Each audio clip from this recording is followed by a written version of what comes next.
Let's start with a warning. There is not going to be any DmC Devil May Cry bashing, trashing or general skullfucking in this video. If you didn't like the main game, you are not going to find anything good here. Vergil's Downfall is not a conversion into a classic DmC game, and I will assume you enjoyed the game enough to consider buying DLC for it. And sorry for sucking, the last thing I've played was Deadpool at 120 FPS and I had to record this at 30 FPS.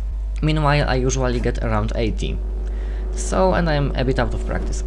Anyway, because it's just a DLC video, I won't be talking about graphics and technical stuff since nothing's changed. Except for music. The dubstep and electronic rock were replaced by a sharp symphonical themes you might have heard in Dead Space. Yep, the new composer is Jason Graves. It's pretty appropriate considering the theme and the setting, and in my opinion he does a very good job. It's not the kind of music we are used to throughout the DmC series, but it's fine. Anyway, about the DLC. A short rundown of the story. Badly hurt after the final battle of DmC, Vergil reaches his mother's grave and loses consciousness.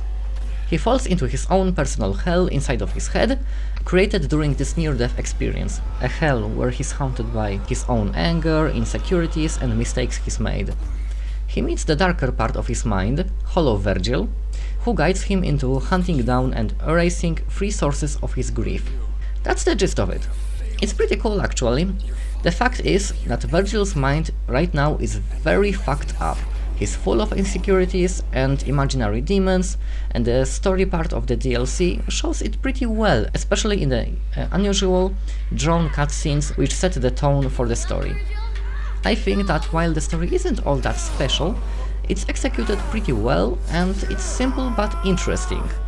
Everything is shown from Vergil's point of view, and all events are how his mind makes them up to be, and those are not actually those characters.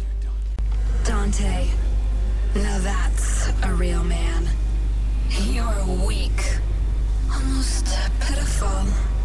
You'll never be half the man he is. The entire world is pretty abstract, it's unreal even compared to Limbo from the main game. That said, a considerable part of environments are recycled maps from the first game. Well, it's more of bits and pieces, edited and twisted, but still. Those maps of course have secrets, like in the main game. Some are hard to find, and some are so easy it's pathetic. By the way, I hope you like Bleach manga, because Hollow Vergil and Stronger Vergil pretty much look like an espada. Personally, I hope to god they don't keep that design for DmC 2, because it's horrible. I hate it. Really. Standard Vergil, called Weak, was much better in my eyes. However, a lot of the environments are new, and with that come 3 new enemies. Common wisps, flying ghosts, pretty similar to Freddy Krueger's from DmC 4. You have to hit them with a ranged weapon to make them materialize and then go to town. Imprisoners are very strong mini-bosses, with lots of health and very dangerous melee range, especially when they use their thorns. The last one is the boss of the DLC, a pretty tough one, maybe even harder than Vergil from the main game, unless you learn how to delay your dodges. This boss battle makes me remember the second fight with Vergil in DmC 3. Anyway, all other enemies are pretty much the same as the main game. However, you will be very happy to hear that there are no color-coded enemies. Everyone can be hurt by everything. A decision most likely caused by the fact Vergil has less weaponry than Dante, but let's take it when we can. Even Witch's Shield's vulnerability was changed from angelic to ranged damage. A step in a very right direction if you ask me. There's higher emphasis on fighting and less platforming and overall downtime between battles.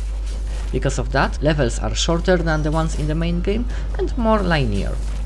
There of course are secrets, but I've already mentioned that. Speaking of gameplay, Vergil plays different than Dante.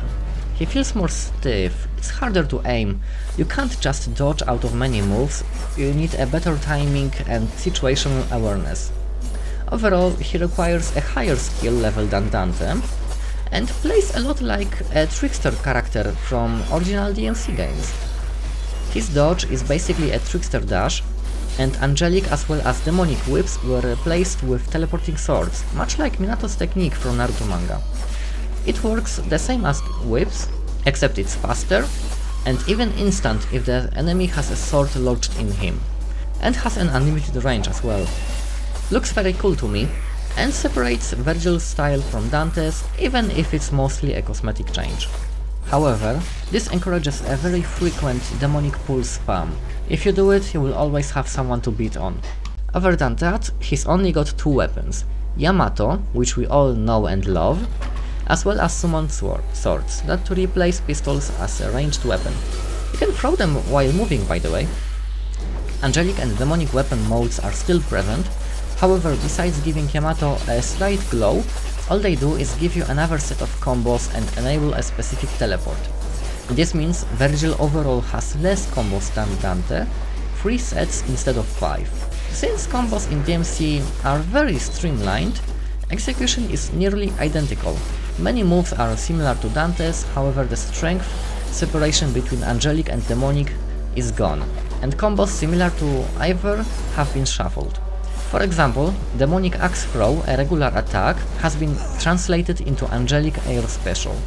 Vergil also has a different and, in my opinion, more interesting Devil Trigger. You can use Devil Trigger orbs to either activate a special ranged attack, like Spiral or Blistering Swords, or you could summon a Doppelganger, much like you could in DmC 3. It will continuously drain Devil Trigger energy, and it will mimic your movements. However, when you are stunned or not attacking, it will attack on its own, and Doppelganger's AI isn't half bad. You can modify the delay after your attacks and force it to use angelic or demonic or normal weapon modes. It's pretty useful. Alright, bringing this video to an end, the DLC is 6 missions long, and that's around 2 hours. Of course, if you don't skip the cutscenes. In my opinion, the story, while not very special, is interesting and provides an interesting epilogue that also kind of sets up a sequel. But who the hell plays DmC for the story? The gameplay is as good as the main game, and most importantly, this DLC is a proof that at least some of the community complaints have reached the ears of Capcom and Ninja Theory. At full price I wouldn't recommend it, but at any discount of 25% or more, yeah, go for it. You will have fun. Yeah, you will have fun, that's what I think. I did. I bought it during a Capcom DLC sale, and I think that was money well spent. And to be honest, cinema tickets are more expensive than that. Also, as a bonus, have 20 seconds of Vergil screaming while being cut with a chainsaw.